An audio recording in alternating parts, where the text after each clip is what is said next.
down there. If you're going to play this straight up, you'd probably want 5 defenders in that could switch everything. You put 8 in to try to get this offensive rebound. Reaves hits it off, gets it back. Reaves on the drive, he puts it up. It's good! It's good! Ties the game with 1.9 remaining. No timeouts for Denver. Oh, what a play from Reaves. Nuggets with a chance. Ball caught. Murray at the buzzer. Overtime here in LA. Mike, you said it, perfect. Right to the left, gives them an easy bucket. Denver, no timeouts. We got 5 minutes of bonus basketball coming on this Saturday.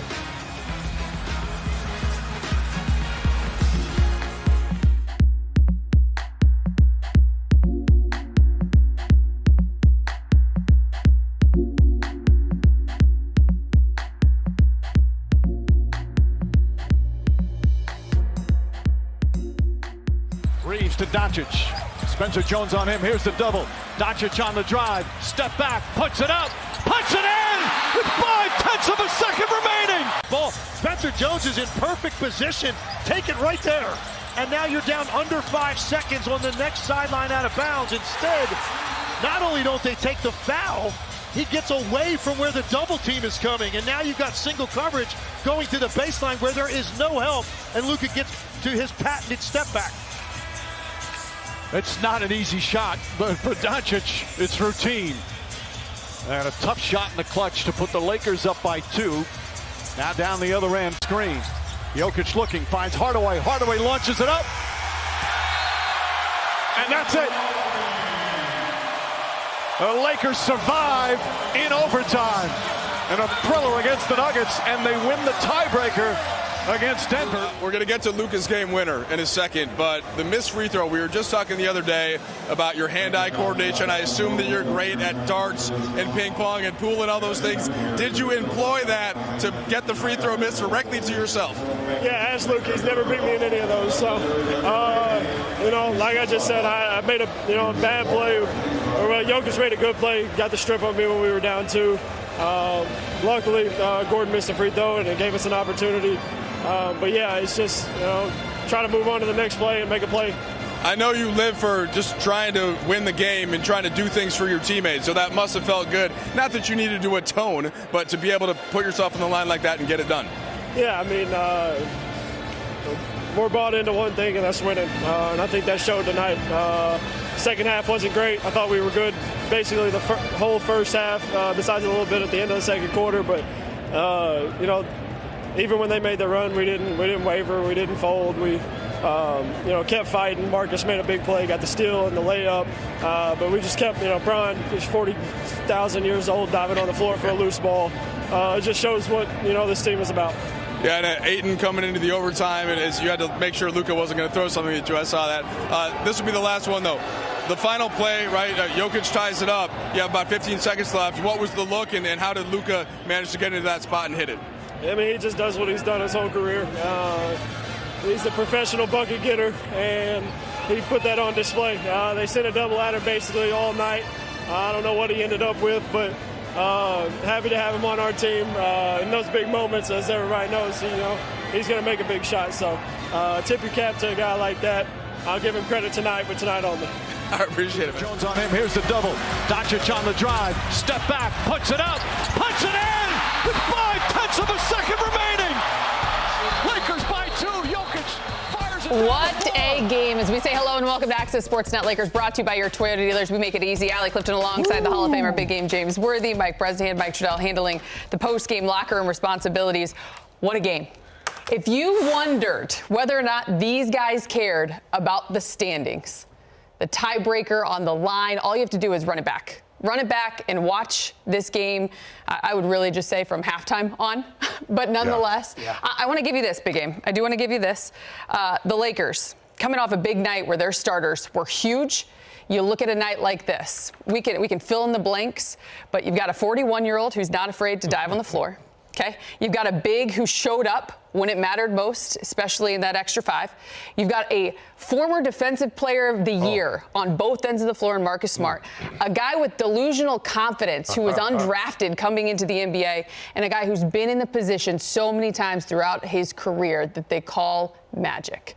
Luka Magic with a big shot. Lakers come up big, own the tiebreaker.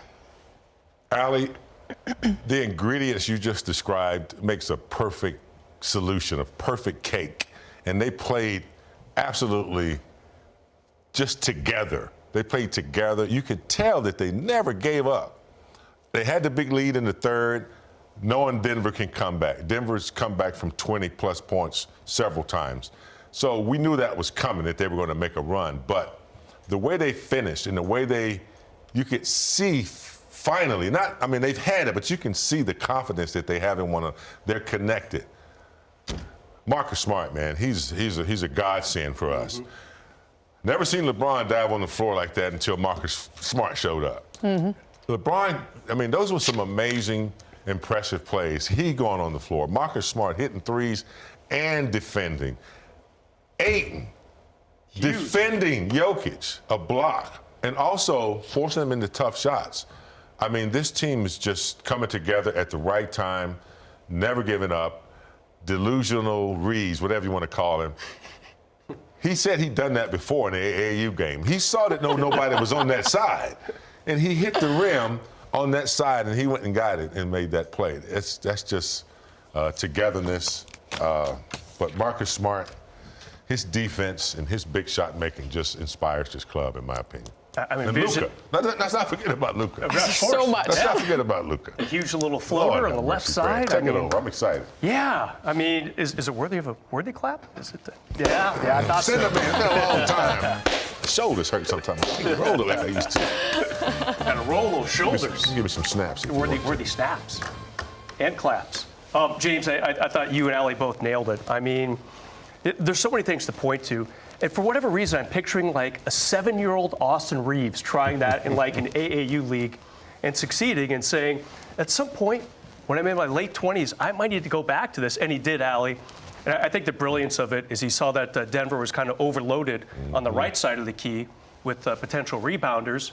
So was he smart enough to make a tick off the left side of the rim? Yes. And then float over there? Golfers have that kind of. There you go. They can hit it through trees, they can flop it, they can hit it, bank it off something.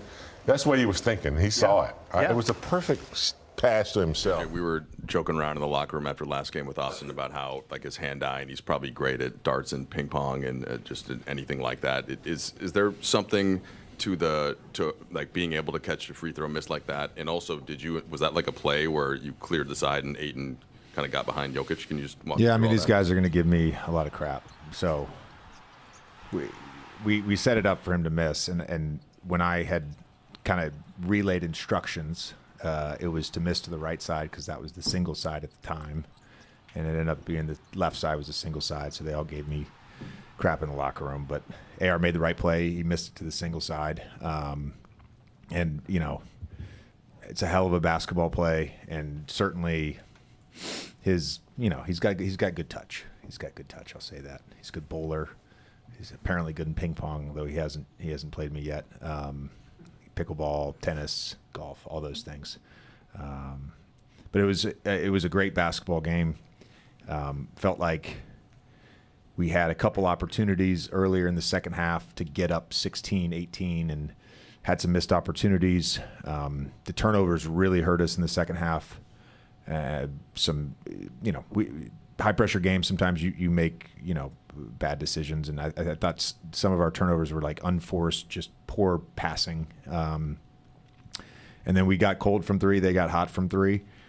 We still, we won expected score, by 2 points. Like it was just a great basketball game. And you can probably make not that it was perfect for us or perfect for them, but a sort of a teach tape down the stretch of all the things that happened both in regulation and there in overtime. You've used various different groups to close. What was the call to kind of go back to DeAndre for overtime, and how did you see that play out?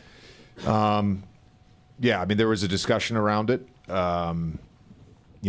With the cross matching and really wanting Smart on the floor, and Smart obviously made shots tonight. Felt like DA could guard Jokic, which he did a nice job there in the overtime. Felt like he could get on the offensive glass, which he did, and then he also made a little touch shot off the pass. So he was great in overtime. The end of game play, Luka just makes a great read on it. We had ran that play in Phoenix in a close game on a need to, and we didn't run it correctly. And so when he rejected it, he dribbled into somebody, but it ended up working out. LeBron, got fouled by Devin Booker at the top of the key, but he just made a great basketball play, got to a spot and hit a tough shot, and that was, a great moment for him. I'm happy for him. You spoke to us after the Chicago game that with LeBron coming back from his injuries, while you guys had this momentum going, the only thing that matters to him is winning, making winning plays. How did he exemplify that with the play where he dove on the I told him after the game, I said, in 23 years of watching you play in the NBA and the 3 years I watched you play in high school, I never saw you make a full-out extension dive like that. And he said, you're right, I've never done that. It's awesome. I know he'll feel that tomorrow. But that's a winning play, and the charges, the loose balls. I thought we challenged Austin prior to the game. Didn't think he gave the requisite physicality when we lost there in Denver at times defensively. I thought down the stretch of regulation and in overtime, he was phenomenal defensively. And he got 50-50 balls. He got deflections. He got steals. He made every catch tough on Jokic. So he that's another guy. I mean, that's what I said to the team. There were two things that stood out. So many guys made winning plays, and we went into this game saying that we're going to treat this like a playoff game. This is, this time of year with the standings the way they are, a chance to get the tiebreaker over Denver. We treat this like a playoff game. Our guys approached it like a playoff game. They played it like a playoff game. It wasn't perfect, but they stuck with it. So the winning plays really stood out. And then just their ability in high-pressure situations to execute multiple end-of-game situations was really high level. Sure, we'll get to your game-winning shot, but can you kind of take us through your perspective on Austin, the free throw miss to himself, and kind of that play and what you saw? It was kind of amazing. Actually, JJ told me to tell AR to miss right, so he missed left. So it was a good play.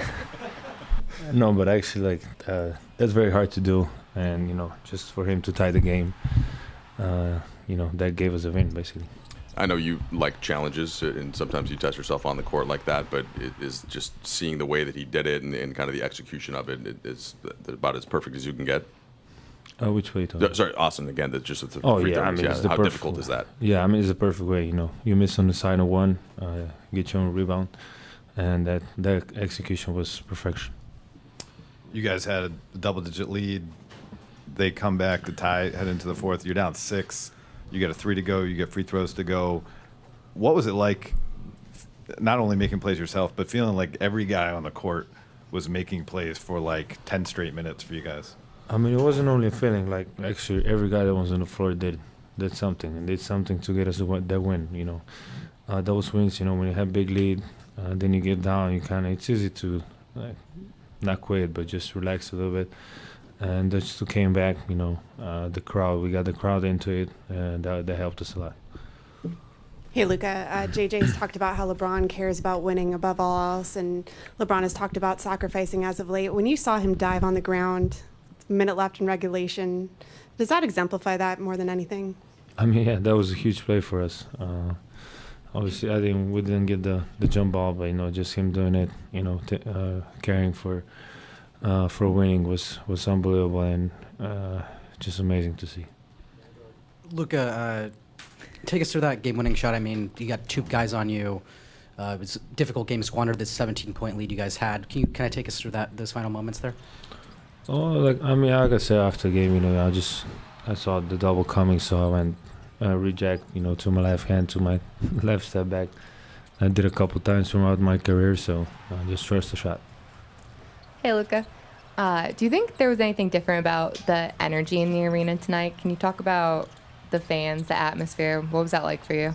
Yeah, I mean, I felt like it was the best atmosphere since I'm the Laker. You know, the whole crowd was in. You know, it was real special to witness that, and you know, hopefully, it's more times. But you know, I had, how to say, goosebumps a little bit. It was amazing to see and to live that moment. Luka, after the trade, one of the things some people told me about you was that like you love this stage, and obviously playing for the Lakers, kind of along Taylor's question. I mean, this is a big stage. Was this what you envisioned in some ways when you thought about the opportunity to play here? I mean, for sure, yeah. You know, a lot of legends play here. You know, they leave a lot behind with the Lakers. So obviously I did. You know, obviously it was still in the regular season, but you know, that was a little bit of that feeling that today for sure. Luka, you mentioned that late jump ball that you guys didn't get, but you did end up, or Marcus got that strip. Just how big was his impact coming back after not having him last game? I mean, it's very big. I feel like every game, you know, he does something different to help us win. They had 5 steals, and like just playing with him, you know, not just me, but I think the whole team feels like it's easier to play with him. So whatever he does, and then on offense he hit the AR was the biggest shot, but then he hit in overtime, you know, the 3 to get us up 2. That was a huge shot for us. JJ said he hadn't seen you do the full-on dive before. Was there maybe a high school football moment in Ohio or middle school where that you took that from? No, just living in the moment, understanding the impact of the game, the implications of the game and our opponent, and you know what we're trying to build. So you know, every possession matters. You've seen pretty much everything you could see, and not too many times you get that kind of free throw miss execution. Can you kind of take me through that and what you saw, Austin's ability to actually get it done? Yeah, it's the perfect miss. You got to have a perfect miss at that time, and great timing. He was able to hit it off that left side of the rim, recover it, and then still make a tough floater. So perfect execution on his part. Been in so many of these tough games down the stretch with Denver. They've come out on top more times than not of late. How important for you guys to find a way to get a win here as you move forward, getting closer to the playoffs? Well, we just want to continue to keep building good habits, continue playing the game the right way. Denver's a championship, you know, ball club. They core with AG and Jamal and Yoke. They've won a championship. Christian Braun, they won a championship. So they have that championship DNA. So you know, that's what we're striving for. You've been playing on teams for decades, so you know what a good win can do for a group. Like when everyone looks around the locker room, looks each other in the eye, and know that everyone was on the court, made plays to help win the game. What's the feeling like for that group, and how can it help us moving forward? Well, I mean, today we wanted to play our game, but I felt like we executed, you know, the closest to 53 minutes as you know, as we wanted to, you know, and it was a good win for us, obviously, but you know, after tonight we head for a 1, 2, 3, 4, 5, 6 game roadie, and we got to be prepared for that. And that's starting Houston, so you know, I think this league is great to enjoy the moment, but then you got to move on once that other moment comes. So we got to be ready. That missed free throw, not put back by Austin. For those who don't know, how difficult is that to execute that perfectly? It doesn't happen much. I mean, we haven't seen it much, so it's a very difficult thing because none of us practice to miss free throws. You just know, no matter what your percentage is, you just don't practice missing free throws. So, you know, it was a great miss, you know, and obviously he was able to recover it. Austin didn't tell us, but would you like to share with us what you told him about his free throw? For sure, I told him to miss it. I said, listen, don't go up there, don't do your routine. As soon as you get the ball, you know, one dribble if anything, but shoot it quick. Nobody's expecting it. They won't have time to time it up and just make a read. And he made the good read to the single side. Marcus, DeAndre had the block against Jokic in overtime. Of course, Jokic ended up making the shot, but can you, you know, he had 4 points in overtime. How did he impact the game tonight, especially in those crunch time moments? He was huge. I mean, I think he had, 9 rebounds total, 4 offensive, 5 defensive, and then the late block and just his energy. And especially because, you know, he was in and out. And, you know, at the time like that as a player, no matter who he is, who you are, when you're coming in and like that, it's hard to get a rhythm. And, you know, it can get frustrating. But he stayed with it, and he controlled his pain on both ends tonight. So we're very proud of him. Marcus, we keep talking about it being a make-and-miss league, the big three you hit, the confidence the guys are showing in you. What was that shot like for you? Felt good, man. Felt good for my teammates to believe in me, especially after playing this team a couple weeks ago, and you know, having some looks to put us up and or tie the game, and they not falling. And you know, it could have easily fell into that trap where, you know, we're like, not again. And I wouldn't have blamed Luka or, you know, those guys for not trusting me, but I think it speaks to our team, it speaks to me, it speaks to those guys and how willing they are to trust each other and trust us. And they do so many things for us. So we got to do our job, and, you know, that's to make shots. And we try our best every night. Sometimes they fall, sometimes they don't. But to have that trust from your teammates, to have another chance to redeem yourself in a say,